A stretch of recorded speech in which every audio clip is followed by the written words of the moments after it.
ಅಳಿವಿನಂಚಿನಲ್ಲಿರುವಂತಹ ಪ್ರಾಣಿಗಳ ಪೈಕಿ ನೀರಿನ ನಾಯಿಗಳು ಕೂಡ ಒಂದಾಗಿದೆ. ಇವು ಅಳಿವಿನ ಅಂಚಿನಲ್ಲಿದೆ. ವಾಟರ್ ಡಾಗ್ ಅಂತ ಹೇಳಿ ಕರೆಯಲ್ಪಡುವಂತಹ ಈ ಒಂದು ಪ್ರಾಣಿ ಸಂಕುಲ ಆಪತ್ತಿನಲ್ಲಿದೆ. ಇವು ಕ್ಷೀಣಿಸ್ತಾ ಇದೆ ಇದರ ಸಂಖ್ಯೆ ಕೂಡ. ಕಾರಣ ಈ ಒಂದು ನೀರಿನ ನಾಯಿಗಳನ್ನ ಕಳ್ಳ ಬೇಟೆಯಾಡ್ತಾರೆ ಮತ್ತು ಇವುಗಳನ್ನ ಮಾಂಸಕ್ಕಾಗಿ ಮತ್ತು ಔಷಧಕ್ಕಾಗಿ ಈ ನೀರಿನ ನಾಯಿಗಳನ್ನ ಅಂದ್ರೆ ವಾಟರ್ ಡಾಗ್ಗಳನ್ನ ಮಾರಾಟ ಮಾಡ್ತಾರೆ ಮತ್ತು ಇವುಗಳ ಸಂಹಾರವನ್ನ ಮಾಡ್ತಿದ್ದಾರೆ. ಇಂತಹ ಒಂದು ತಂಡ ಇದೀಗ ಮಂಡ್ಯ ಜಿಲ್ಲೆಯ ಶ್ರೀರಂಗಪಟ್ಟಣ ರೈಲ್ವೆ ನಿಲ್ದಾಣ ಬಳಿ ಇರುವಂತಹ ಕಾವೇರಿ ನದಿ ತೀರದಲ್ಲಿ ಬೋನುಗಳನ್ನ ಇಟ್ಟು ಇವುಗಳನ್ನ ಅಕ್ರಮವಾಗಿ ಸೆರೆ ಹಿಡಿಯಲಾಗ್ತಾ ಇತ್ತು. ಅನೇಕ ದೂರುಗಳು ಬಂದ ನಂತರ ಖಚಿತವಾದಂತಹ ಮಾಹಿತಿಯ ಮೇರೆಗೆ ಇಂದು ಅರಣ್ಯ ಇಲಾಖೆಯವರು ದಾಳಿ ನಡೆಸಿದಂತಹ ಸಂದರ್ಭದಲ್ಲಿ ಬೋಟ್ಗಳ ಮೂಲಕ ಹೋಗಿ ಬೋನುಗಳನ್ನ ಇಡ್ತಾ ಇದ್ದಂತಹ ಹತ್ತಿಗಳನ್ನ ವಶಕ್ಕೆ ಪಡೆದಿದ್ದಾರೆ.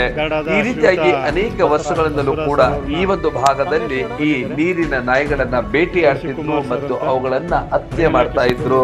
ಈ ಒಂದು ಮಾಹಿತಿ ತಿಳಿದ ನಂತರ ಈಗ ಅರಣ್ಯ ಇಲಾಖೆಯವರು ಎಚ್ಚೆತ್ತುಕೊಂಡು ಕಾವೇರಿ ನದಿ ತೀರದಲ್ಲಿ ಅಕ್ರಮವಾಗಿ ಈ ರೀತಿಯಂತ ಬೇಟೆಯಾಡುತ್ತಿದ್ದವರನ್ನ ಸೆರೆ ಹಿಡಿದಿದ್ದಾರೆ. ಅರಣ್ಯ ಸಂರಕ್ಷಣಾ ಕಾಯ್ದೆ ಅಡಿ ಪ್ರಕರಣವನ್ನ ದಾಖಲಿಸಿಕೊಂಡು ಶ್ರೀರಂಗಪಟ್ಟಣ ಟೌನ್ ಪೊಲೀಸ್ ಸ್ಟೇಷನ್ ಕೂಡ ದೂರನ್ನ ನೀಡಿದ್ದಾರೆ, ವಶಕ್ಕೆ ಒಪ್ಪಿಸಿದ್ದಾರೆ. ಇದರ ಬಗ್ಗೆ ಇಲ್ಲ ಸ್ಥಳೀಯರ ನಿವಾಸಿಗಳು ಏನ್ ಹೇಳಿದ್ರು, ಸೆರೆ ಹಿಡಿಯುತ್ತಿದ್ರು ಅದೆಲ್ಲವನ್ನು ಕೂಡ ವಿವರಿಸಿದ್ದಾರೆ. ನೋಡಿ ಬರೋಣ ಬನ್ನಿ. ಇವತ್ತೇನು ಶ್ರೀರಂಗಪಟ್ಟಣ ನದಿ ತೀರದಲ್ಲಿ ಆಟರ್ಸ್ ಅಂತ ಇಂಗ್ಲೀಷ್ ಕರಿತೀವಿ ನೀರು ನಾಯಿಗಳಿದೆ. ಅದ ಕಳ್ಳೆ ಬೇಟೆಗೆ ಬೋನ್ ಇರಿಸಿ ಇವತ್ತು ಕಳ್ಳೆ ಬೇಟೆಗೆ ಇಟ್ಟಿದ್ದಾರೆ. ಇದನ್ನು ಶ್ರೀರಂಗಪಟ್ಟಣ ಸ್ವಯಂ ಸೇವಕರಾದ ಶ್ರೀಯುತ ಚಂದಗಾಲ್ ಶಂಕರಣ್ಣ ಹಾಗೂ ಸತೀಶಣ್ಣ ಹಾಗೂ ಲಕ್ಷ್ಮೀನಾರಾಯಣ ಹಾಗೂ ದರ್ಸ್ಕುಪ್ಪೆ ಇದು ಗಂಜಾಮಿನ ಮೀನುಗಾರ ಸೊಸೈಟಿಯ ಡೈರೆಕ್ಟರ್ ಆದ ಡೈರೆಕ್ಟರ್ ಆದ ರಾಮಣ್ಣ ಅವರು ಎಲ್ಲರೂ ಕೂಡ ನಾವೊಂದು ಸಾವಿನ ಕಾರ್ಯಕ್ಕೆ ಹೋಗಿ ಬರ್ತಾ ಇದನ್ನು ಗಮನಿಸಿ ನಾವು ವಿಚಾರಿಸಿದಾಗ ಮೀನಿಡಕ್ಕೆ ಅಂತ ಹೇಳಿದ್ರು. ಹಾಗೂ ಜೊತೆಗೆ ಕ್ಯಾತ್ನಳ್ಳಿ ನಾಗೇಶಣ್ಣ ಎಲ್ಲರೂ ಕೂಡ ನಂದೀಶ್ ಎಲ್ಲರೂ ಕೂಡ ನಾವು ಪರಿಸರ ಸಂರಕ್ಷಣೆ ದೃಷ್ಟಿಯಿಂದ ಪರಿಸರದ ಬಗ್ಗೆ ಹಾಗೂ ಪ್ರಾಣಿ ಸಂಕುಲದ ಬಗ್ಗೆ ಜಲಜೀವರಾಶಿಗಳ ಬಗ್ಗೆ ಒಂದಷ್ಟು ಮಾಹಿತಿಯನ್ನು ತಿಳ್ಕೊಂಡ ಪ್ರಭಾವವಾಗಿ ಇವತ್ತು ನೀರ್ನಾಯಿ ಕಳ್ಳೆ ಬೇಟೆಗಿಡಿಸಿದಂಥ ಬೋನ್ಗಳನ್ನ ಅರಣ್ಯ ಇಲಾಖೆ ಗಮನಕ್ಕೆ ತಂದು ಇವತ್ತು ಅರಣ್ಯ ಇಲಾಖೆಯ ಫಾರೆಸ್ಟ್ ಸಿಬ್ಬಂದಿಗಳಾದ ಶ್ರೀಯುತ ಬಸವರಾಜ್ ಸರ್ ಅವರು ಹಾಗೂ ತುಳಸಿ ಸರ್ ಅವರು ಬಂದವರೆ. ಈಗ ಇಲ್ಲಿ ಇರ್ತಕ್ಕಂತಹ ಬೋನ್ಗಳನ್ನ ಇವತ್ತು ತೆರವುಗೊಳಿಸೋಕ್ಕೆ ಹಾಗೂ ಇದ್ರ ಮೇಲೆ FIR ದಾಖಲು ಮಾಡಿ ತಕ್ಷಣದಲ್ಲೇ ಶ್ರೀರಂಗಪಟ್ಟಣ ಗಂಜಾಂನಲ್ಲಿ ಬೆಸ್ತ ಸಮಾಜದ ಒಂದು ಮೀನುಗಾರರ ಸೊಸೈಟಿ ಇದೆ. ದಯಮಾಡಿ ಮೀನುಗಾರ ಸೊಸೈಟಿಯ ನಿರ್ದೇಶಕರಲ್ಲಿ ಹಾಗೂ ಅಧ್ಯಕ್ಷಗಳಲ್ಲಿ ಮನವಿ ಮಾಡ್ಕೊಳ್ಳೋದೇನಪ್ಪ ಅಂದರೆ ಮೀನುಗಾರ ಕಸುಬು ಬೆಸ್ತರಿಗೆ ಅದು ಕುಲ ಕಸುಬು ಹೌದು, ಅದಕ್ಕೆ ನಮ್ಮ ಅಭ್ಯಂತರ ಏನೂ ಇಲ್ಲ, ಮಾಡಲೇಬೇಕು.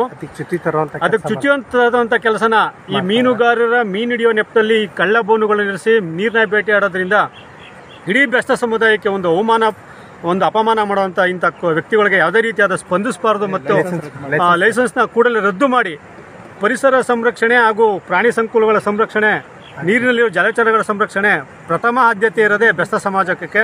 ಆ ಸಮುದಾಯದವರು ಖಂಡಿತ ಕೂಡ ಈ ನಮ್ಮ ಅಮೂಲ್ಯವಾದ ನೀರು ನಾಯಿಗಳನ್ನ ಬೇಟೆಯನ್ನು ತಡಿಬೇಕು ಅಂತ ಈ ಮೂಲಕ ಕೇಳ್ಕೊಳ್ತಾ ಇದ್ದೀವಿ. ಇವತ್ತು ಜೊತೆಗೆ ನೀರು ನಾಯಿಗಳನ್ನ ಹಿಡಿದ್ರೆ ಕ್ಲಾಸ್ 1 ಇದಕ್ಕೆ ಸೇರುತ್ತೆ, ಪ್ರಾಣಿಗಳು ಇದಕ್ಕೆ ಸೇರುತ್ತೆ. ಏನು ಹುಲಿ ಸಂರಕ್ಷಣೆ ಎಷ್ಟು ಮುಖ್ಯವೋ ಇಡೀ ದೇಶ ಇಡೀ ಪ್ರಪಂಚದಲ್ಲಿ ಅಷ್ಟೇ ಪ್ರಾಮುಖ್ಯತೆ ಜಲಜೀವರಾಶಿಯಾದ ನೀರು ನಾಯಿಗಳ ಸಂರಕ್ಷಣೆ ಕೂಡ ಅಷ್ಟೇ ಮುಖ್ಯವಾಗಿದೆ. ಆದ್ದರಿಂದ ದಯಮಾಡಿ ಅರಣ್ಯ ಇಲಾಖೆ ಹಾಗೂ ಬೆಸ್ತ ಸಮಾಜದ ಮುಖಂಡರು ಹಾಗೂ ಬೆಸ್ತ ಸಮುದಾಯದ ಮೀನುಗಾರಿಕಾ ಸೊಸೈಟಿಯ ಸಿಬ್ಬಂದಿಗಳು ನಿರ್ದೇಶಕರು ಕೂಡಲೇ ಇಂಥ ಕೃತ್ಯ ಎಸಗುವ ಕಳೆದ 7 ವರ್ಷದಿಂದ ಇದು ಸತತವಾಗಿ ನಾವು ಹೋರಾಟ ಮಾಡ್ಕೊಂಡು ಬಂದಿದ್ದೀವಿ. ಇದು ಸಂಬಂಧಪಟ್ಟ 2 ಸತಿ FIR ಮಾಡಿಸಿದ್ವಿ. ಒಂದು ಸತಿ ಮಾದೇವಪುರದವ್ರು FIR ಮಾಡಿಸಿದ್ವಿ. ಝೂಮ್ ಮಾಡೋಣ, ಝೂಮ್ ಮಾಡಿ ಚಂದ ಅದು ಕಾಣಿಸಲ್ಲ, ಅದು ಬೆಳಕು ಝೂಮ್ ಮಾಡಿ. ಅಲ್ಲೊಂದು ಇಟ್ಟಿದ್ದಾರೆ ನೋಡಿ, ಅಲ್ಲೊಂದಿದೆ ಮತ್ತು ಅಲ್ಲಿ 2 ಒಟ್ಟು 4 ರಿಂದ 5 ಬೋನ್ಗಳನ್ನ ಇಟ್ಕೊಂಡು ಶ್ರೀರಂಗಪಟ್ಟಣದ ಹಿರಿಯ ಸ್ವಯಂ ಸೇವಕರಾದ ಶ್ರೀಯುತ ಸತೀಶಣ್ಣ, ಲಕ್ಷ್ಮೀನಾರಾಯಣ ಹಾಗೂ ಚಂದಗಾಲ್ ಶಂಕರಣ್ಣ ಹಾಗೂ ಶ್ರೀರಂಗಪಟ್ಟಣ ಚಂದನ್ ಹಾಗೂ ಬೆಸ್ತ ಸಮಾಜದ ಮೀನುಗಾರ ಸೊಸೈಟಿಯ ಡೈರೆಕ್ಟರ್ ಆದ ಶ್ರೀಯುತ ರಾಮರವರು ಇವರೆಲ್ಲರೂ ಸ್ವಯಂ ಪ್ರೇರಿತವಾಗಿ